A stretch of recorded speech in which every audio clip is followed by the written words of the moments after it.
Welcome back to the Non-Believer Bible Club. Reading the Bible as a non-believer has been a very interesting experience, and I'm happy to hear some of you are interested over the past 3 episodes. I've gotten comments ranging from, I've never thought about the Bible this way, to, man, wait till you get to Numbers and Deuteronomy. It's going to be so damn boring. But I say, bring it on. This is exactly what I'm here to do. The Non-Believer Bible Club, for me, is a journey of biblical proportions. I'm ready. You're ready. Let's get into it. We are coming up on the 10th chapter of Genesis, and already we've gotten a very strong impression of the nature of God. God in the Old Testament so far is anthropomorphized, as in he's walking through the garden when he talks to Adam. He's physically there, or she, or it, or Additionally, God is emotional. We see God's wrath when he sends the flood to cleanse the earth. We see God's love when he first makes man. We also see God exhibit emotions that we don't traditionally think God would. He is sorrowful when he sees that the thoughts of man are only evil. He repenteth in his heart. He's like, where did I go wrong here? And in the end, he is able to reconcile with his creation. I do set my bow in the cloud, and it shall be for a token of a covenant between me and the earth. If there's anything that God reminds me of so far in his humanness, it's Zeus. Herpetology. The Greeks were very honest about their gods being just as flawed and multifaceted as humans are, although that's something that the Bible doesn't necessarily take into account, despite the paradoxical form of God as being unending, omnipotent. We can see that the characterization of God in the book of Genesis thus far has been less lofty and more human. So we have this stern, almost Zeus-like patriarchal father character in God.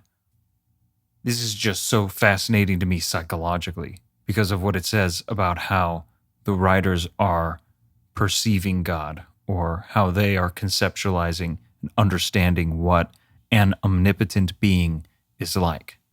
Let's take Genesis 9:2.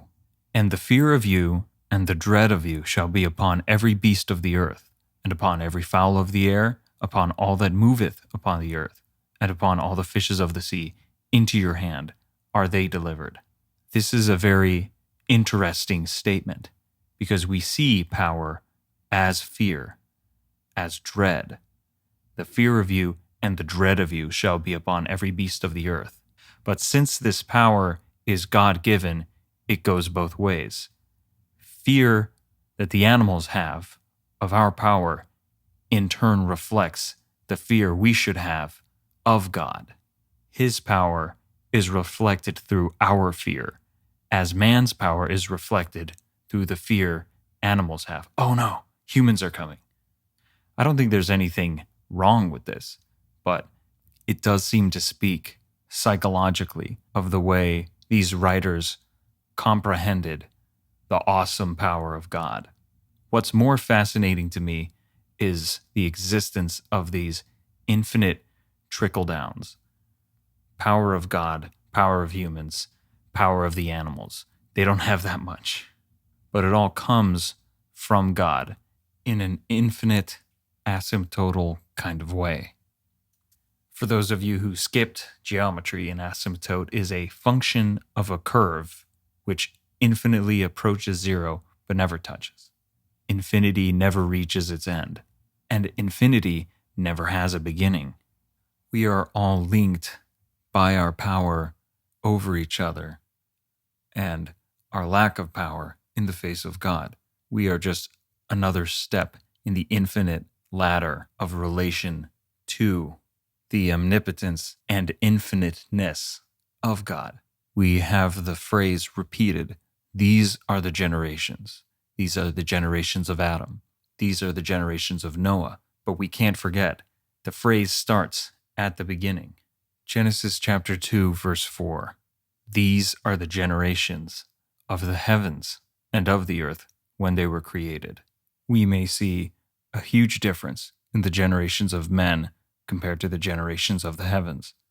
But to God, the heavens are as small, or humanity is as big as anything that He's created. So on one hand, we have the more simple human fear of the power of God. And on the other hand, the sublime reminder that we are all generations of that which God has created. Interesting stuff to consider. Lastly, one of my favorite topics, the creeping things that creepeth. What are the creeping things? I did some research. This is what I've discovered. According to BibleGateway.com. That's the first time I've ever said that sentence. According to BibleGateway.com, the term creeping things comes from the Greek hermeton, literally in English, creeping animal. It is also where we get the term herpetology, which is the study of any ectothermic tetrapod, meaning amphibians and reptiles. I knew the creeping things were lizards, man. I knew it. Lizards and geckos and frogs, they be creeping, man. I love them. So modern herpetology includes the study of amphibians and reptiles. To quote from BibleGateway.com, in the fossil record, reptiles and modern insects are first apparent in the same strata and mammals in subsequent layers. Because all of these were created on the sixth day, this may indicate long periods of time included in a single day of creation. So, going along with the idea that everything was created on the sixth day, and then day meaning really any period of time, they are recognizing, quote, "It is sufficient to say that the particular insects mentioned in the Bible are grasshoppers, locusts, crickets, scale insects, moths, and butterflies, flies, fleas, bees, and ants, in addition to sponges, corals, mollusks." The Bible refers to sponges, corals, and mollusks? I can't wait to get to that.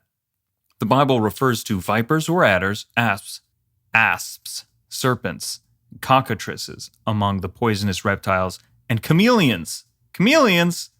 Oh, chameleons are creeping things too. Dude, the creeping family just gets bigger and bigger. Geckos, lizards, and tortoises. I love tortoises. Yes! You heard it here from the Non-Believer Bible Club. Any of those animals are creeping things that creepeth. Whew. Okay, I got really spun up for that one. I go hard for the creeping things, man. However, we must press forward. Joineth me as we begin Genesis chapter 10, the generations of Noah.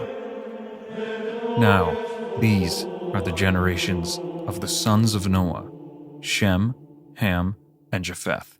And unto them were sons born after the flood. The sons of Japheth, Gomer, and Magog. I hope these names don't end. So somebody told me that Deuteronomy was going to be so boring because of all the names, but I'm having the most fun with these names. Let's go. Gomer and Magog and Madai and Javan and Tubal and Meshech and Tiras, to throw away. Tirar in Spanish is to throw away, so I don't know who's throwing away this guy. I guess Japheth. And the sons of Gomer, Ashkenaz and Rephath and Togarmah. And the sons of Javan, Elisha and Tarshish, Kittim and Dodanim. By these were the isles of the Gentiles, divided in their lands, every one after his tongue, after their families, in their nations. The sons of Ham. And the sons of that bastard Ham, Cush, of no relation to the green herb, and Mizraim, and Phut, and Canaan, the aforementioned cursed Canaan.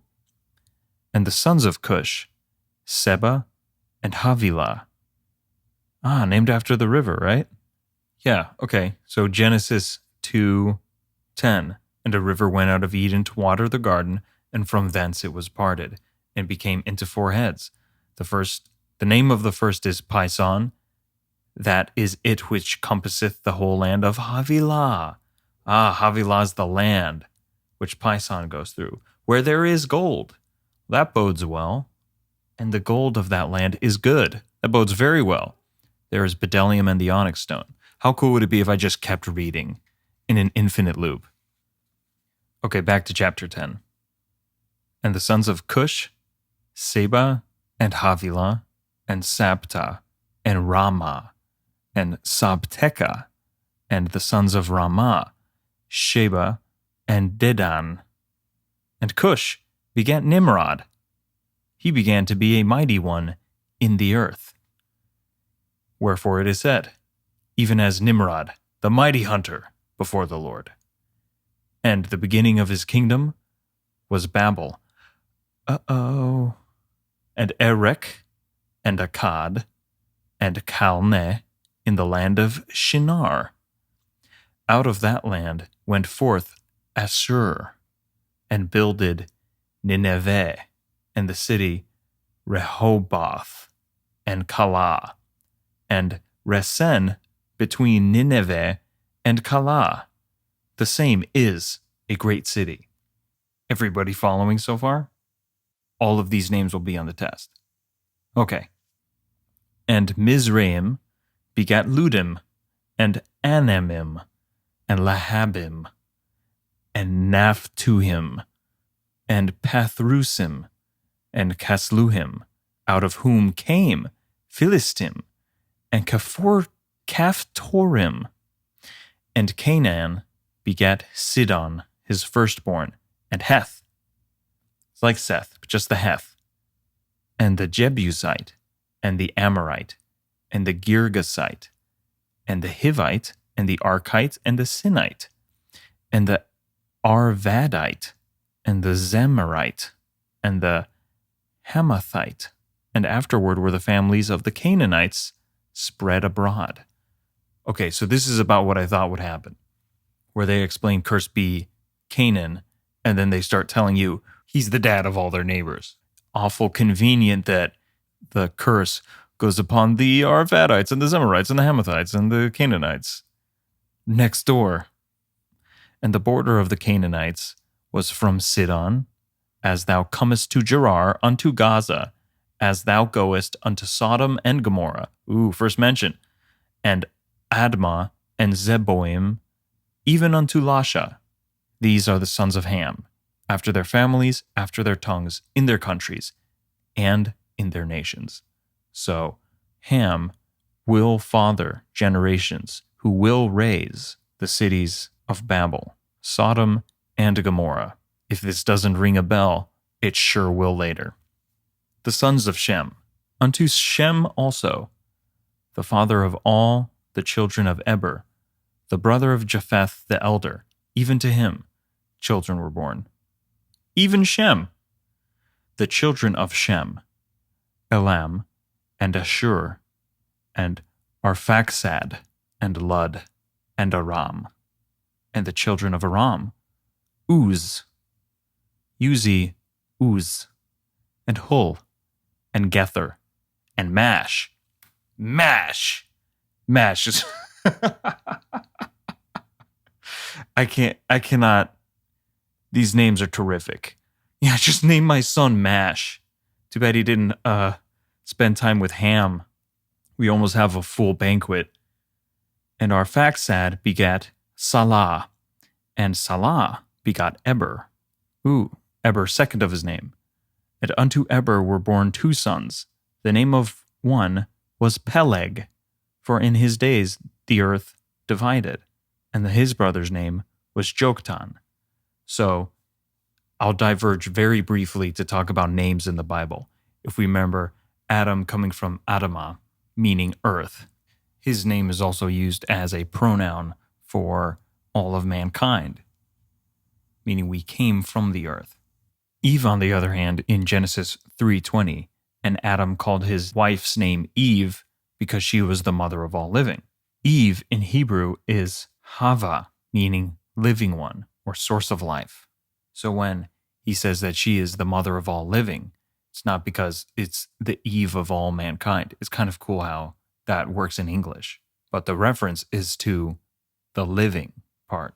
So when I see a name like Peleg, for in his days was the earth divided, I'm sure there's some meaning in the original biblical Hebrew that makes Peleg mean guy who was born during times when the earth is divided. Anyway, 1026. And Joktan begot Almodad, and Sheleph, and Hazar Mavith. What a name! This is the best yet. Hazar Mavith.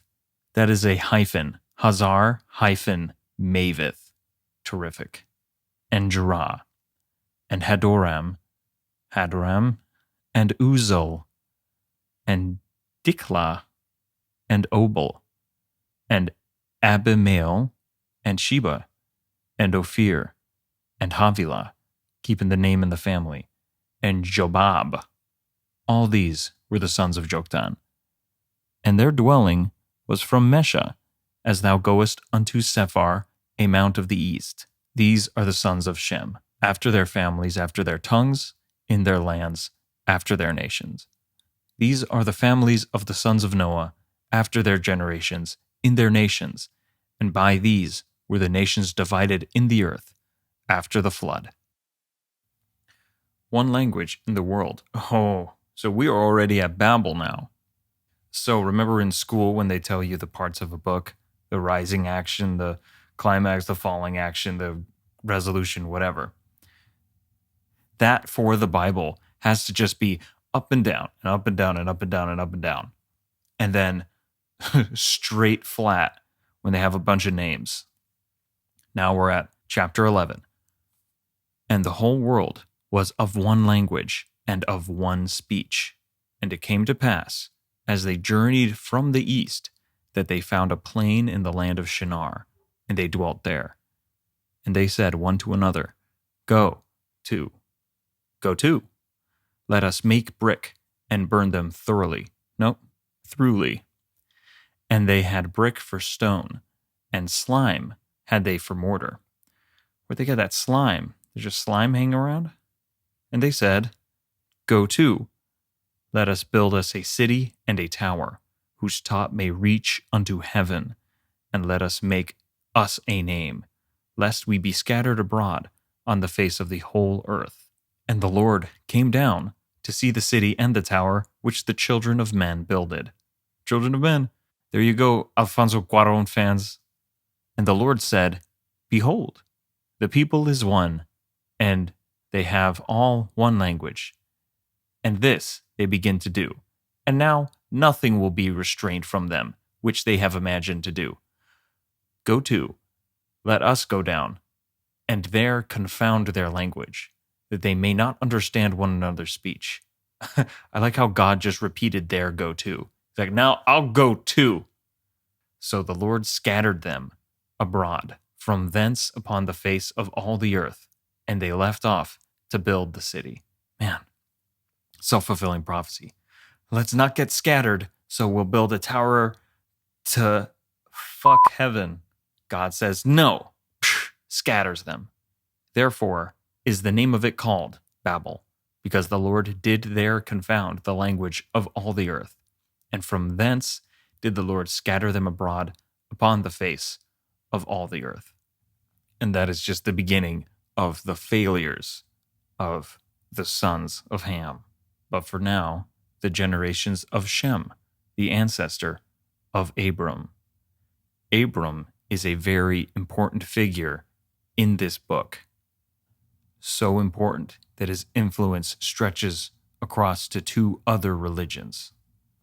Christianity, Judaism, and Islam are all known as Abrahamic religions. But why? We will see. These are the generations of Shem. Shem was 100 years old and begat Arphaxad 2 years after the flood. And Shem lived after he begat Arphaxad 500 years and begat sons and daughters. And Arphaxad lived 35 years and begat Salah. And Arphaxad lived after he begat Salah 403 years and begat sons and daughters. Didn't we just do this? We're doing it again. Let's go. Round 2. And Salah lived 30 years and begat Eber. And Salah lived after he begat Eber 403 years and begat sons and daughters. And Eber lived 34 years and begat Peleg, my guy Leg. And Eber lived after he begat Peleg 430 years and begat sons and daughters. And Peleg lived 30 years and begat Reu, Reu. Sounds like a character from Final Fantasy. Reu. And Peleg lived after he begat Reu 209 years and begat sons and daughters. And Reu lived 32 years and begat Serug. And Reu lived after he begat Serug 207 years and begat sons and daughters. And Serug lived 30 years and begat Nahor. Nahor. And Serug lived after he begat Nahor 200 years and begat sons and daughters. And Nahor lived 29 years and begat Terah. And Nahor lived after he begat Terah 119 years and begat sons and daughters. And Terah lived 70 years and begat Abram, Nahor, and Haran. Now these are the generations of Terah. Terah begat Abram, Nahor, and Haran begat Lot. And Haran died before his father Terah in the land of his nativity, in Ur of the Chaldees. And Abram and Nahor took them wives. The name of Abram's wife was Sarai, and the name of Nahor's wife, Milcah, the daughter of Haran, the father of Milcah, and the father of Iscah. Hold on a second. Sarai, and the name of Nahor's wife, Milcah, the daughter of Haran, the father of Milcah, and the father of Iscah. Okay, so Abram, Nahor, and Haran. Haran dies. Nahor the second takes his dead brother's child as his wife. Okay, and unmentioned before, Haran also is the father of Iscah. Okay, but Sarai was barren. Back to Abram. She had no child. And Terah took Abram, his son, and Lot, the son of Haran, his son's son. So, okay, Haran died. He left Lot and Milcah, whom Nahor married, Nahor the second, and another son, Iscah, mentioned after the fact. Okay, family tree's getting a little sloppy there. One Nahor too many. And Terah, Abram's dad, took Abram and Lot, his son's son, and Sarai, his daughter-in-law, his son Abram's wife, and they went forth with them from Ur of the Chaldees to go into the land of Canaan. And they came unto Haran, and dwelt there. Haran the place, then. And the days of Terah were 205 years, and Terah died in Haran. So they left behind Nahor. Wonder why. Now, the Lord had said unto Abram, Get thee out of thy country, and from thy kindred, and from thy father's house, unto a land that I will shew thee. And I will make of thee a great nation, and I will bless thee, and make thy name great, and thou shalt be a blessing. And I will bless them that bless thee, and curse him that curseth thee. And in thee shall all families of the earth be blessed. This is huge. This is why Abram is looked on as the patriarch of three major religions. We're getting a direct promise from God to him. Abram will be the father of a great nation. Another thing to note, sometimes I exclude these for flow, but before each chapter are sort of chapter headings, such as the generations of Shem, the ancestor of Abram, or one language in the world, the sons of Shem, the sons of Ham, the generations of Noah, stuff like that every so often. I basically see these as optional, but I thought this was interesting because starting with chapter 12, now the Lord had said unto Abram, get thee out of thy country. The title is God calls Abram, blesses him with a promise of Christ. Now, Jesus isn't mentioned in this, but with this title, this shows that when God says, I will bless him that bless thee, and curse him that curseth thee, and in thee shall all the families of the earth be blessed. What the King James Bible is trying to prep us for is that this promise will be ultimately realized with the coming of Jesus, part of the prefiguration of Jesus that I spoke of. This is either through ideas, or you could think of them as storylines, plot lines, or another way to look at it, God's plan. Noah served a small part in God's overall plan, but right now we're seeing for the first time the trajectory. Save the one piece of humanity that's good, except for Ham, get them to multiply, and then he chooses the ancestors not of Ham, not of Japheth, but specifically Shem.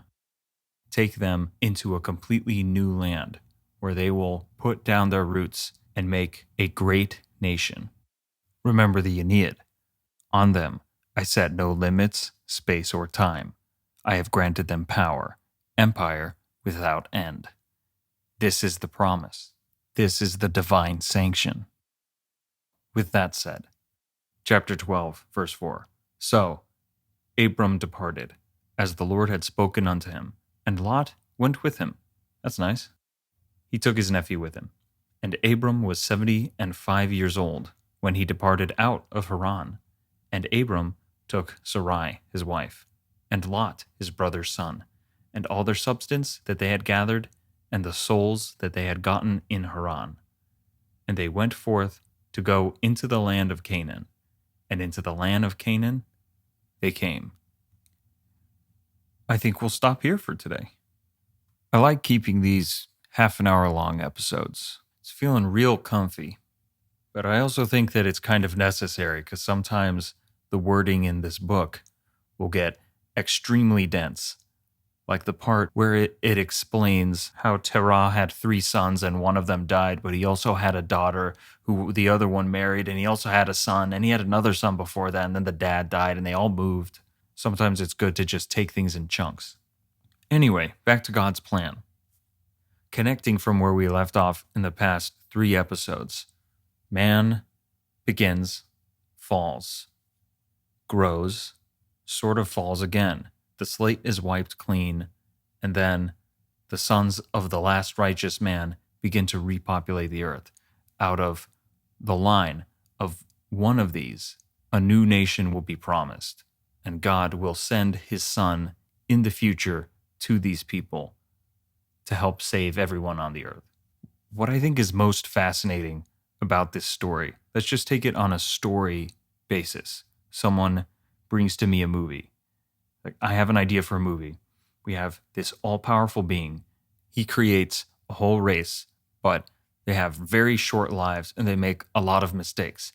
And then the whole story is about how this omnipotent being tries to find the best ones of this race of short-lived fuck-ups, and with each generation tries to make them better.